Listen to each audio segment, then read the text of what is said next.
How to negotiate your salary as a woman in 2026. Women leave an average of $1 million on the table over their career just by not negotiating their first salary. $1 million. Not because they're less skilled, not because they're less qualified, but because nobody ever taught them the exact words to say when a hiring manager makes an offer. And here's the part that makes it worse. The gender pay gap isn't closing fast enough on its own. In 2026, women still earn roughly 83 cents for every dollar a man makes.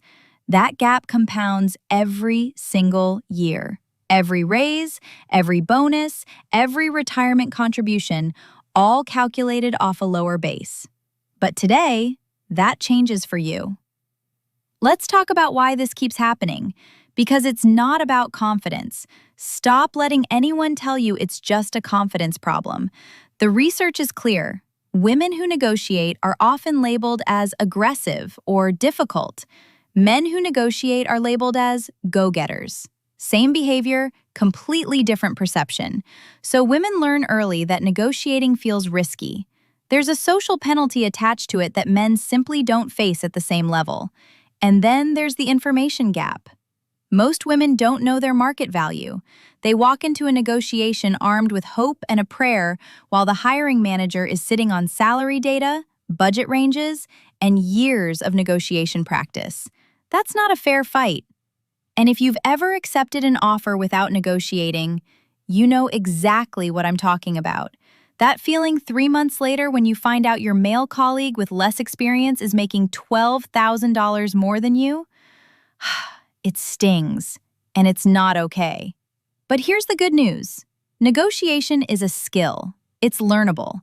And when you know the right moves, the right timing, and the right words, you stop leaving money on the table. Permanently. Let's get into it. Point 1. Know your number before you know their number. This is where almost everyone starts wrong. They wait to hear the offer first, then try to react in real time. That's backwards. Before you ever sit down for a salary conversation, you need to walk in with your number already locked in. Not a range, a specific number. Here's how you build it. Go to Glassdoor, LinkedIn Salary, Levels.fyi, and the Bureau of Labor Statistics.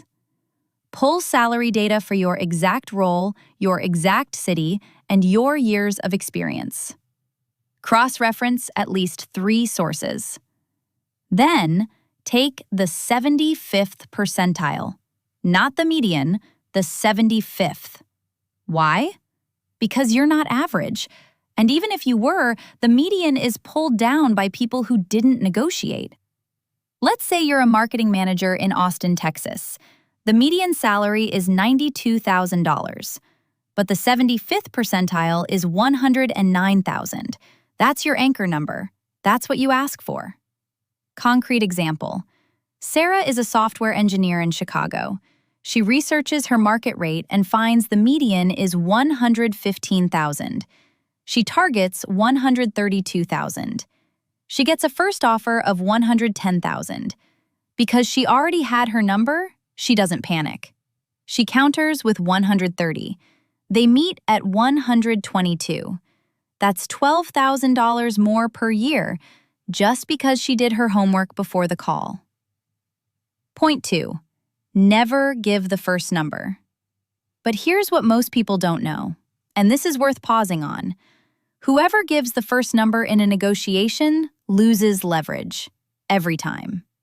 If a recruiter asks, "What are your salary expectations?" that is a trap.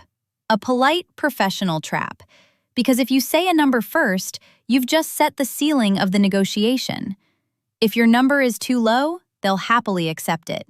If it's too high, they might screen you out before the conversation even gets interesting. Here's the deflection script. Write this down.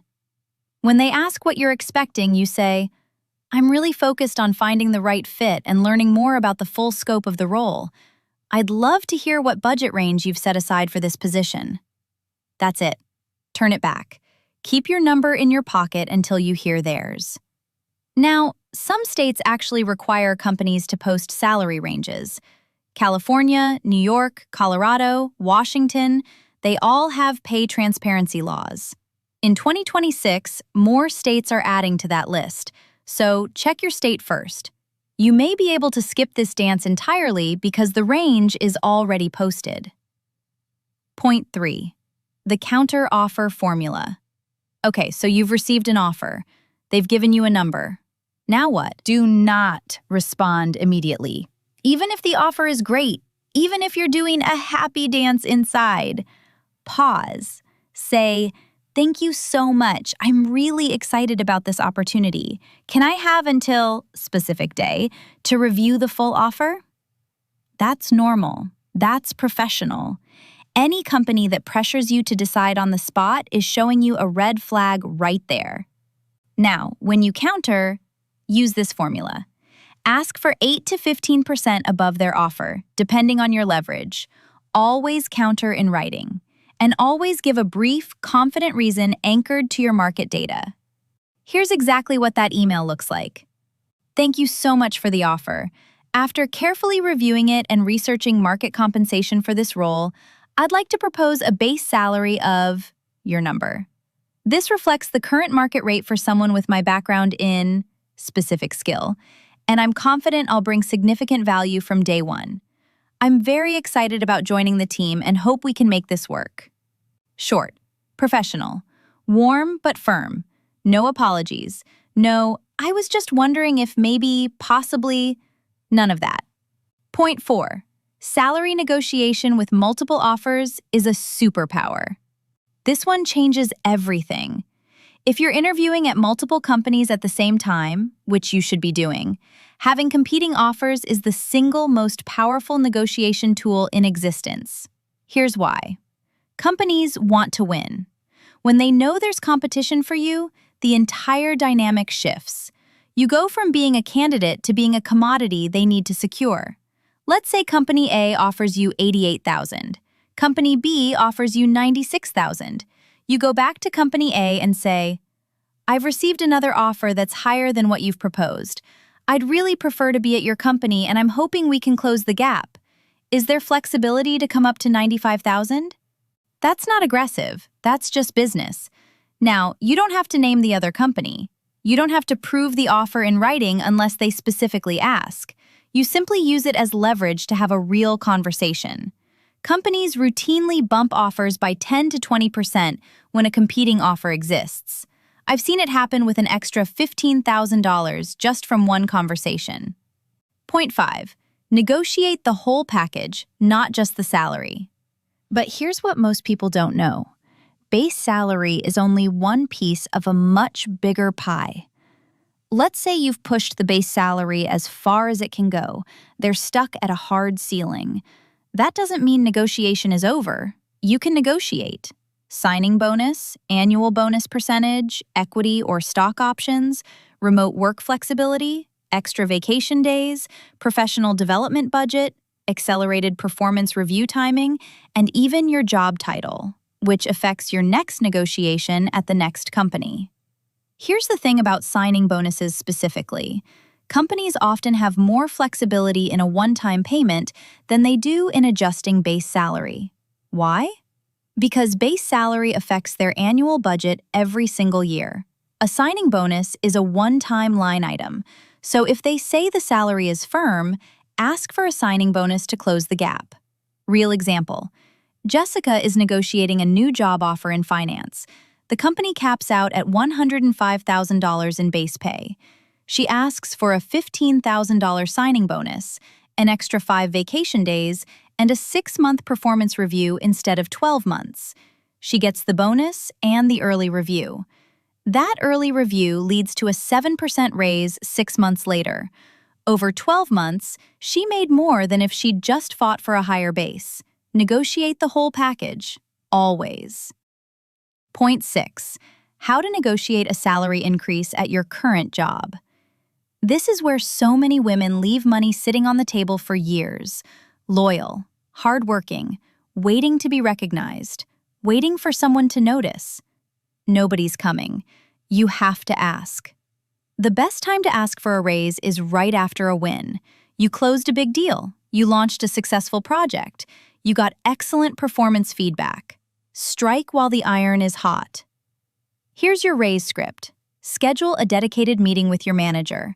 Don't bring it up randomly. Don't slip it into a one-on-one at the end. Make it official.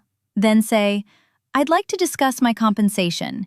Based on my contributions over the past year, specifically, list 2 or 3 achievements with numbers, and the current market rate for my role, I'm looking to adjust my salary to specific number. Can we make that happen? Bring data. Bring receipts. The more specific you are, the more serious you sound. I increased email revenue by 32% in Q3 hits completely differently than I've been working really hard. If they say no, ask when the right time would be and what specific goals would justify a raise. Get it in writing. Then deliver on exactly those goals and come back. Point 7. Practice out loud until it feels natural. This last point sounds simple. People skip it. That's a mistake. Knowing what to say and being able to say it under pressure are 2 completely different skills. Negotiation is stressful. Your heart races, your voice shakes, you second-guess yourself in real time. The fix is practice.